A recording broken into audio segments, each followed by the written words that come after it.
नमस्कार दोस्तों, central government ने 5 जून 2020 को एग्रीकल्चर रिफॉर्म के नाम पर 3 ऑर्डिनेंस नोटिफाइड किए गए थे। गवर्नमेंट ने इन बिल को 17 सितंबर को लोकसभा व 20 सितंबर को राज्यसभा में भारी हंगामे के बीच ध्वनि मत से पारित करवा लिया गया। क्या होता है ध्वनि मत, बात करेंगे आगे। इससे पहले बात करते हैं किसान संगठनों एवं कुछ विपक्षी दलों के तमाम विरोध को अनसुना करते हुए गवर्नमेंट ने इन बिलों को बिना किसी संशोधन के पार्लियामेंट में पारित करवा लिया गया और राष्ट्रपति के द्वारा इस पर हस्ताक्षर करने के बाद यह एक्ट बन गए हैं। और किसान संगठनों के द्वारा पंजाब एवं हरियाणा के अलावा भी अन्य स्टेट में भी इनका जमकर विरोध किया जा रहा है। अब बात करते हैं ध्वनि मत क्या होता है।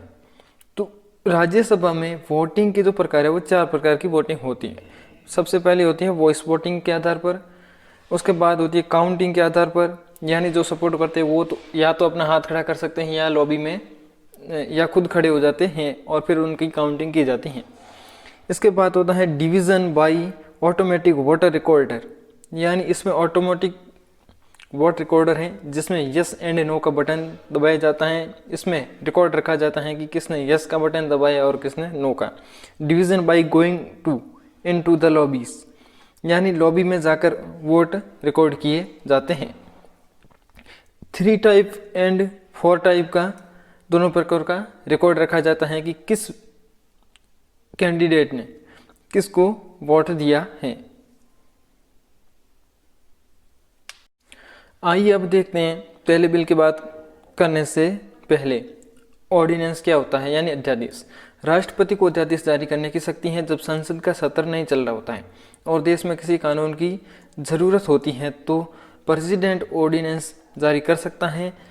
ऑर्डिनेंस एक प्रकार का कानून है, इसको कोर्ट में चैलेंज भी किया जा सकता है। ऑर्डिनेंस की टाइम पीरियड 6 मंथ होती है। अगर 6 मंथ के अंदर पार्लियामेंट के दोनों हाउस इसे पारित कर देते हैं तो ये कानून बन जाता है। अगर ऐसा नहीं होता है तो ये कैंसिल या समाप्त हो जाता है।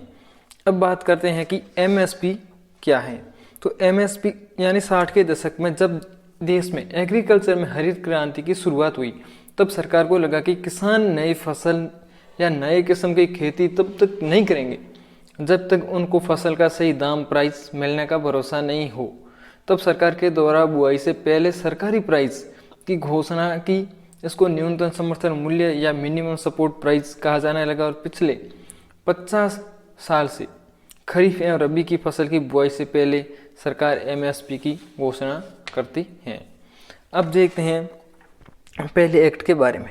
किसान उत्पाद व्यापार और वाणिज्य संवर्धन सुविधा अधिनियम। इस बिल में प्रावधान किया गया है कि किसान मंडी के बाहर अपना प्रोडक्ट बेच सकता है और पैन कार्ड धारी कोई भी व्यापारी से खरीद सकता है। स्टेट गवर्नमेंट मंडी के बाहर की गई खरीद पर कोई टैक्स नहीं लगा सकती हैं, यानी यह कानून मंडी सिस्टम को बाईपास करता है। अब देखते हैं कि इस कानून का किसान संगठन विरोध क्यों कर रहे हैं। यानी मंडी के बाहर खरीद होगी तो मंडी सिस्टम अपने आप खत्म हो जाएगा। अगर मंडी सिस्टम खत्म हो गया तो एमएसपी अपने आप खत्म हो जाएगा।